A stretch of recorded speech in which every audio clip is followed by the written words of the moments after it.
अस्सलामुअलैकुम स्टूडेंट्स, आज हम लोग कंप्यूटर 10th में चैप्टर नंबर 2 लेक्चर नंबर 19 देखने लगे हैं। फर्दर कमांड्स को डिस्कस करेंगे।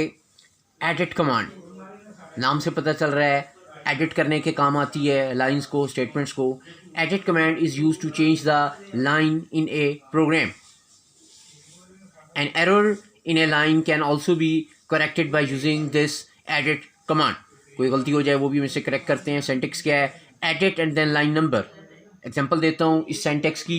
एडिट 50, एडिट लिखा मैंने कमांड का नाम, फिर मैंने लाइन नंबर लिख दिया 50। इसका मतलब है जैसे ही मैं एडिट 50 एंटर करूँगा, मेरे पास जो है लाइन नंबर 50 के ऊपर जो है मेरा कर्सर ब्लिंक होना शुरू हो जाएगा और मैं जाके उसको जो है वो करेक्ट कर सकता हूँ या उसके अंदर कोई भी चेंजेस लेके आ सकता हूँ। और फिर मैंने अगली अपना एक और सेंटेक्स लिखा खाली एडिट। और जब मैं ओनली एडिट लिखता हूँ और एंटर कर देता हूँ, इसका मतलब है कि मेरे पास जो करंट लाइन है उसको मैं एडिट कर सकता हूँ। एडिट कमांड के बाद नेक्स्ट हमारे पास जो कमांड है वो है files command. FILES, files command. Files command is use to view a list of files on the specific drive. आपको याद होगा जिस तरीके से हमने DIR की एक नाम की एक इंटरनल कमांड इस्तेमाल की थी 9th क्लास के अंदर, ये भी इसी तरह की हमारी एक कमांड है। तो GW बेसिक में ये कमांड हम फाइल्स की इस्तेमाल करते हैं। इसका फ़ायदा क्या होता है कि पर्टिकुलर डायरेक्टरी में मौजूद तमाम फोल्डर्स और फाइल्स जो हैं वो हमें डिपिक्ट कर देता है। सेंटेक्स देखते हैं, file and then path. Example के ऊपर आते हैं। Files D drive. ड्राइव को आपको पता है इस तरीके से लिखते हैं, मैंने डी लिख दिया है, कॉलन लगाया है, स्लैश लगाया है, इन्वर्टेड कॉमास लगा दिए। जैसे ही मैं फाइल्स कमांड लगा के डी ड्राइव मेंशन करूंगा इन्वर्टेड कॉमास में, एंटर दबाऊंगा, मेरे पास डी ड्राइव में मौजूद तमाम फाइल्स जो हैं वो शो हो जाएंगी। एक और तरीका देखते हैं। फाइल्स लिखा है मैंने, उसके बाद मैंने इन्वर्टेड कॉमास के अंदर डायरेक्टरी सी मेंशन की है, स्लैश लगाया है पाथ के लिए और टेस्ट फोल्डर का फाइल का नाम लिख दिया है। और इसके बाद क्या होगा, जैसे मैं एंटर प्रेस करूंगा, मेरे पास सी डायरेक्टरी में मौजूद जो टेस्ट फोल्डर है उसकी तमाम फाइल्स जो हैं वो शो हो जाएंगी। और अगर मैं खाली फाइल्स लिख के एंटर कर देता हूँ, फिर जिस करंट डायरेक्टरी में काम कर रहा हूँ उस करंट डायरेक्टरी की तमाम फाइल्स जो हैं वो शो हो जाएंगी। तो आपने 3 तरीके देख लिए। किसी पर्टिकुलर डायरेक्टरी में जाना है, उसको शो कराने हैं आपने उसकी सारी फाइल्स, तो आप वो मेंशन करेंगे। जैसे हमने यहाँ पर डी डायरेक्टरी की तमाम फाइल्स को शो किया। अगर किसी डायरेक्टरी की पर्टिकुलर फोल्डर की फाइल्स को आप शो कराना चाहते हैं, जैसे यहाँ सी डायरेक्टरी की टेस्ट फोल्डर की फाइल्स को हमने शो कराया। और अगर आप करंट डायरेक्टरी की फाइल्स को शो कराना चाहते हैं तो आप सिंपली फाइल्स लिख के एंटर प्रेस कर दें। नेक्स्ट हम देखते हैं वाइल्ड कार्ड्स। फाइल्स कमांड के साथ हम लोग वाइल्ड कार्ड्स जो हैं स्टूडेंट्स वो भी इस्तेमाल करते हैं। इस टर्म के साथ भी आप फेमिलियर हैं, 9th क्लास में आपने कुछ सीखा हुआ है। यहाँ फर्दर वही बात करते हैं। वाइल्ड कार्ड पहले हम इस्तेमाल किस लिए करते हैं? Wild cards are special symbols use with the file command to view similar files और files whose name is not completely remembered.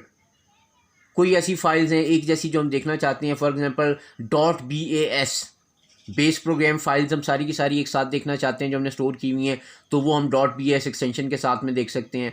.text file, .doc file, different extension की एक जैसी फाइल्स जो हैं वो हम फाइंड आउट कर सकते हैं कितनी हैं। या उसके अलावा कोई एक पर्टिकुलर हमें नाम फाइल का याद ना आ रहा हो और ये याद हो कि किस लफ्ज़ से स्टार्ट होता है, ए से स्टार्ट होता है, बी से स्टार्ट होता है, एम से स्टार्ट होता है, वो पर्टिकुलर फाइल्स जो हैं वो भी हम एनलिस्ट कर सकते हैं। वाइल्ड कार्ड्स के लिए हम 2 सिंबल्स इस्तेमाल करते हैं। एक सिंबल होता है हमारा स्टैरिक, एक होता है क्वेश्चन मार्क। स्टैरिक का मतलब होता है it indicate any number of characters. तो फाइल्स के नाम में जितने भी करेक्टर हों इर्रेस्पेक्टिव, वो हमें उसके लिए हम स्टैरिक इस्तेमाल करते हैं।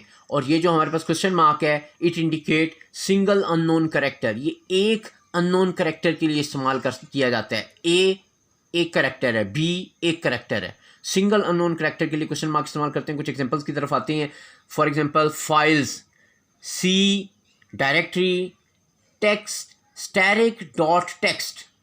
आप देख रहे हैं स्टैरिक मैंने वाइल्ड कार्ड इस्तेमाल किया, स्टैरिक डॉट टेक्स्ट मैंने बता दिया किस तरह की फाइलें मैं देखना चाहता हूँ।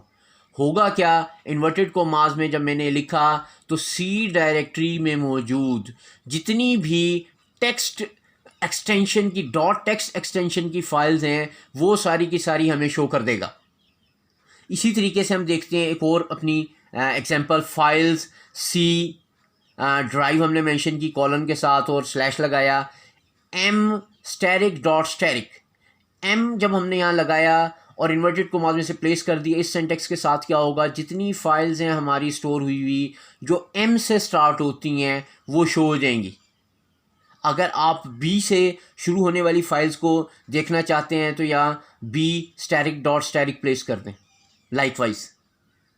फिर एक और देखते हैं example files C directory slash question mark dot doc मतलब सी डायरेक्टरी में मौजूद 3 कैरेक्टर्स के नाम वाली डॉट डॉक्यूमेंट फाइल्स जो हैं उनको शो कर दो। तो ये हमने देख लिया अपना वाइल्ड कार्ड का इस्तेमाल, तो ये भी जो है वो शॉर्ट क्वेश्चन में आ सकता है। नेक्स्ट हम देखते हैं अपनी नेक्स्ट कमांड है, हमें कहता है जी kill command. Here we are kill command. Kill command is used to delete a saved file from the disk. तो किल कमांड के ज़रिए से हम अपनी कोई भी जो है वो सेव फाइल जो है वो डिलीट कर सकते हैं। अब देखते हैं इसका सिंटेक्स क्या है। किल है और फाइल नेम है। किल कमांड नेम मैंने लगाया, एग्जांपल दिखाते हैं आपको। डी ड्राइव में मैं आ गया d:/test.bas। test.bas ऑब्वियसली मेरे पास फाइल है, एक GW बेसिक का प्रोग्राम फाइल है। .bas से पता चल रहा है प्रोग्राम फाइल है, बेसिक प्रोग्राम फाइल। तो होगा क्या, जैसे ही मैं एंटर दबाऊंगा मेरे पास जो test.bas नाम से फाइल्स मौजूद हैं वो डिलीट हो जाएंगी डी डायरेक्टरी में मौजूद। फिर एक और एग्जांपल देखते हैं। किल कमांड का नाम लिखा, इन्वर्टेड कोमास, सी डायरेक्टरी लिखा, C:/ लगाया पाथ के लिए, programs/first.bas यानी कि सी डायरेक्टरी में मौजूद प्रोग्राम फोल्डर में मौजूद हमारे पास जो फाइल है first.bas नाम से सेव है, उसको डिलीट कर दो तो डिलीट हो जाएगी। फिर देखते हैं किल इन्वर्टेड कोमास count.bas। आप देख रहे हैं मैंने इस दफ़ा डायरेक्टरी का नाम नहीं लगाया, सिर्फ कमांड लिखी है और कमांड लिखने के बाद डायरेक्टली सिर्फ और सिर्फ अपनी जो है फाइल का नाम लिख दिया है, सेव्ड फाइल का। तो इससे करंट डायरेक्टरी में मौजूद जो हमारे पास जिसमें काम कर रहे हैं count.bas डिलीट हो जाएगी। Okay students, that is end from today's lecture. इंशाल्लाह we will see the next commands in the next lecture. खुदा हाफिज़।